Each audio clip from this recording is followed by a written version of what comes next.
Já parou para pensar como que a interpretação em análise pode ser diferenciada a partir do momento que você começa a fazer seu próprio processo de análise? Se a gente não faz análise, muitos dos nossos conteúdos podem interferir na clínica. Então vamos pensar no seguinte: por que um processo de análise é tão importante para o analista quando falamos de interpretação? É sobre isso que a gente vai conversar hoje, depois da nossa vinheta. Vamos lá!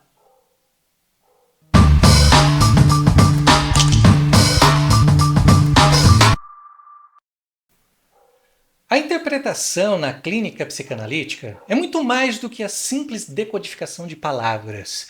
É um processo complexo e delicado que exige do analista uma grande sensibilidade, um conhecimento muito mais profundo da teoria e, acima de tudo, uma grande compreensão de si mesmo. É nesse último ponto que reside um dos maiores desafios da prática clínica. A importância de ser um analista assim, que passa por análise pessoal. Mas por que isso facilita a sua escuta?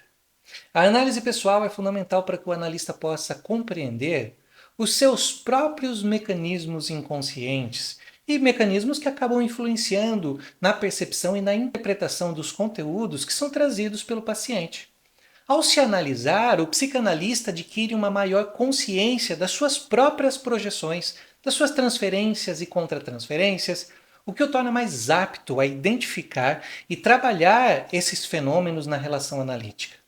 É comum que o analista, ao se deparar com um material clínico, projete seus próprios desejos, seus medos, seus conflitos no paciente. Essas projeções podem distorcer a compreensão do material e levar a interpretações equivocadas. Por exemplo, um analista que tenha dificuldades em lidar com a raiva pode interpretar a expressão de raiva do paciente como uma grande ameaça, ao invés de reconhecê-la como uma emoção legítima do paciente. A contratransferência, por sua vez, vai se referir às reações emocionais do analista em relação ao que o paciente faz ou fala durante a sessão. Essas reações podem ser tanto conscientes quanto inconscientes e podem fornecer pistas importantes sobre o material inconsciente do próprio paciente. No entanto, se não forem trabalhadas adequadamente, podem interferir na capacidade do analista de manter uma postura neutra, abstinente e objetiva durante o processo. Imagine um paciente que, em uma sessão, relata para você um sonho que está sendo perseguido por um cachorro. Você que tem medo de cachorro, por exemplo, pode interpretar esse sonho como uma expressão de angústia em relação a alguma figura de autoridade, alguma coisa assim. No entanto, um outro analista que tem uma relação positiva com animais, ele pode interpretar o mesmo sonho como uma metáfora para a sensação de ser perseguido por seus próprios impulsos. Percebe a diferença nas interpretações? A forma como o analista interpreta o material clínico tem um impacto direto na dinâmica da análise e nos resultados do tratamento. Uma interpretação precisa e oportuna pode ajudar o paciente a ganhar consciência dos seus conflitos inconscientes e a promover mudanças mais significativas na sua vida. Por outro lado, uma interpretação equivocada pode gerar confusão, pode gerar resistência e até mesmo interromper um processo analítico. A linguagem utilizada pelo analista na interpretação também é outro fator que precisa ser considerado. As palavras escolhidas, a tonalidade da voz e a forma como a interpretação é apresentada podem influenciar profundamente a maneira como o paciente a recebe. É fundamental que a linguagem utilizada seja clara, precisa e adaptada ao nível de compreensão do paciente. Não adianta nada usar termos técnicos ou palavras difíceis. O paciente não vai conseguir criar representações significantes sobre aquilo que ele não sabe. É a mesma coisa que você ir para um outro país que você não conhece a língua materna. Você não vai entender nada do que estão falando. É a mesma coisa. Outro exemplo para você compreender a importância da comunicação.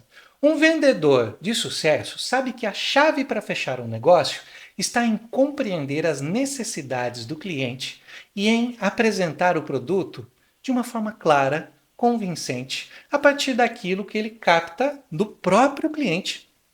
Da mesma forma, o analista precisa compreender as necessidades do paciente e aprender e apresentar uma interpretação de uma forma que ela faça sentido para ele. Para isso, é preciso aprender a lidar com seus próprios conflitos.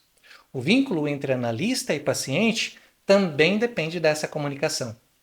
Um relacionamento de confiança permite que o paciente se sinta mais seguro para explorar seus sentimentos mais profundos e aceitar as interpretações do analista de uma forma mais clara. A construção desse relacionamento exige tempo, paciência e empatia. Mas aí, nesse caso, principalmente por parte do analista. A interpretação na clínica psicanalítica é uma arte que exige conhecimento, sensibilidade e experiência. A análise pessoal é primordial e é um grande passo para que o analista possa desenvolver as habilidades necessárias para realizar um trabalho eficaz.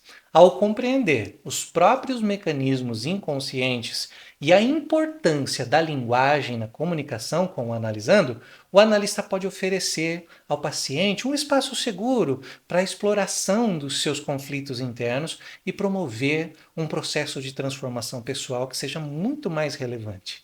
Lembre-se do seguinte: a interpretação é um processo contínuo de aprendizado e de aprimoramento. Quando você se dedica a estudar a teoria psicanalítica e a prática clínica, você estará contribuindo para o desenvolvimento da sua própria prática e para o bem-estar dos seus pacientes. Porém, é importante continuar os seus estudos e os seus aprimoramentos, além da análise pessoal, para que você consiga estabelecer uma boa comunicação com o seu paciente e conseguir fazer interpretações mais claras. Você precisa continuar se desenvolvendo. Interpretar o que o paciente traz é importante, mas se você quer aprimorar realmente a sua interpretação, o segredo é saber interpretar a si mesmo a partir da sua própria análise pessoal. Isso sim é desafiador. Gostou desse conteúdo? Então, curta esse vídeo, comenta aqui o que você imagina que mais interfere na interpretação. Qual é a maior dificuldade que você acha que você vai encontrar no processo da clínica psicanalítica? Eu vou ficando por aqui hoje e eu vejo você no próximo vídeo. Até mais!